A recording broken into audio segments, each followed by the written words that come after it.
Good afternoon, ladies and gentlemen. My name is Myra Barot, and over the last 13 months, I have been researching dance movement therapy and discovered that movement is one of the most powerful, yet unfortunately overlooked tools in mental health research. And today, I have concised my findings to present the most important insights to you all. So without any further ado, allow me to introduce you to the magic of movement. Before, before I say anything else, I want you all to do a quick activity with me. Right now, I want you all to notice your body. Notice your hands, notice your shoulders, notice the way you're sitting. But don't change anything just yet. Now take one slow, deliberate breath in and let it out. Some of you may have felt your posture automatically align. Some of you may have felt your jaws finally unclench. And some of you may not have felt anything obvious change in the moment. But if there's one thing we realize, is that even when we are still, our bodies are constantly moving. Your heart is beating, your lungs are expanding and contracting, and your nervous system is responding to thousands of messages that are being passed around in your body. Because even when you are composed, your body is communicating. And even when you're silent, your body is active.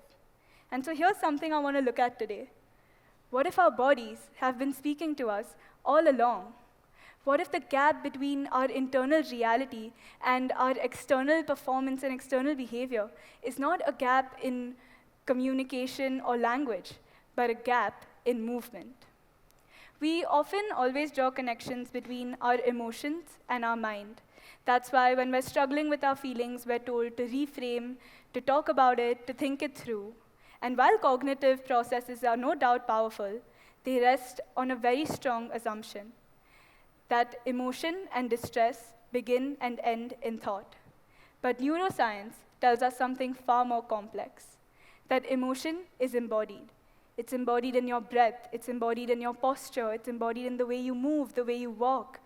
And so that makes me want to explore a very important question. If stress is stored in the body, why do we expect our words and our thoughts to do all the healing? And to answer this question, I want to take you all somewhere unexpected. Not to a laboratory, not to a clinic, but to a stage. Growing up as an Indian classical dancer, I've spent many years tying ghungroos, or ankle bells, around my ankles before any stage performance. And my guru would consistently only give me one piece of advice. Listen to your body before you ask it to perform. And at first, I didn't understand what she was talking about. I thought she was speaking about alignment and precision and technique. But only later did I understand that she was talking about awareness and oneness. Oneness of the body with the mind, of the body with music, and most importantly, the body with emotion. And once I understood this, something amazing struck me, that any of you that may have seen Indian classical dance performances might realize that in a Bharatnatyam or Kathak performance, emotion is never first spoken or shown. It is felt. Anger has a very, very particular stance. Devotion has a specific rhythm, and longing has its own peculiar gaze. Because as dancers, we aren't taught to just illustrate emotion. We're taught to embody it, to generate it, and then to regulate it. And so another thing that struck me during my research is that these traditions are not merely artistic traditions from Indian classical dance. They are systematic engagements with our nervous system. And while modern research has now begun to start supporting this with evidence, the classical arts and cultural practices have understood years ago that recovery lies in movement. Let me explain how. Has anyone here ever felt anxious before? Raise your hand. Almost all of us, right? It's a very common emotion. Now, when you're anxious, your sympathetic nervous system is activated, which is why a lot of us feel symptoms like shortness of breath, sweaty palms, or our heart rate increasing. It's normal, because your body starts preparing for threat. However, this relationship is not one-directional. Just as so many emotions can have such a large effect on your body, deliberate changes in breath, posture, and rhythmic movement can positively influence your emotional state. How? By activating the parasympathetic nervous system, the one responsible for calm and recovery. And therefore, movement is not merely expression, it is intervention. Now, while researching anxiety and depression amongst Indian classical dancers, I noticed a very consistent pattern that structured classical dance training actually had a positive influence on psychological resilience. In simple words, all the participants in my study were Indian classical dancers, and all of them reported a better ability to cope with difficult emotions, especially sadness and stress. And this is not because dance distracts us from difficulty, but quite the opposite. It's because dance teaches us how to be present in our bodies and how to control our emotions, how to overcome anxiety with movement.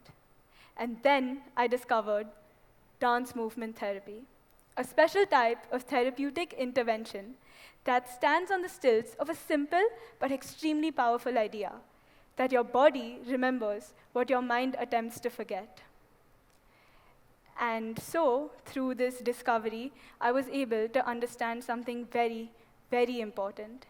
I was able to understand how movement can change our lives.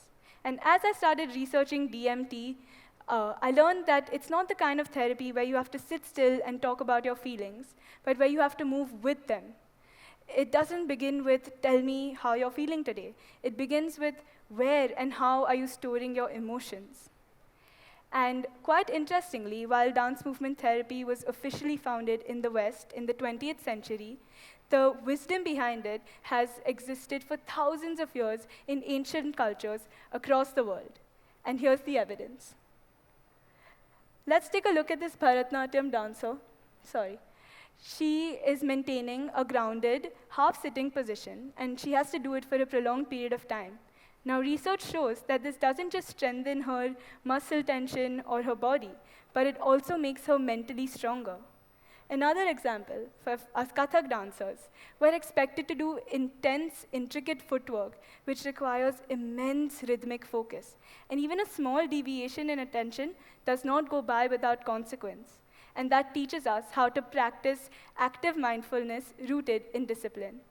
Now, these are not just incidental benefits. They are how we structurally align and intervene with our nervous system. And here's where we encounter our theme today, between realities. Because there's often a gap between our internal feelings and the way we appear externally. As students especially, we are expected to perform academically, socially, even digitally. And sometimes some of us may be dealing with self-doubt and pressure. So here's where movement becomes more than just art. It becomes a bridge. Let's see how. When we're dealing with some sort of stress, anxiety,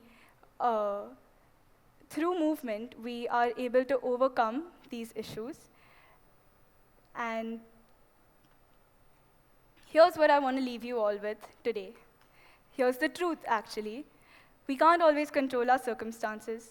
We can't always control the pressure that's put upon us. But here's what we can control. We can control how we respond to the environment around us. We can learn how to listen to our bodies before we perform.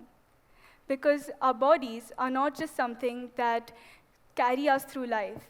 They're something that communicate with us. Our bodies protect us. Our bodies support us.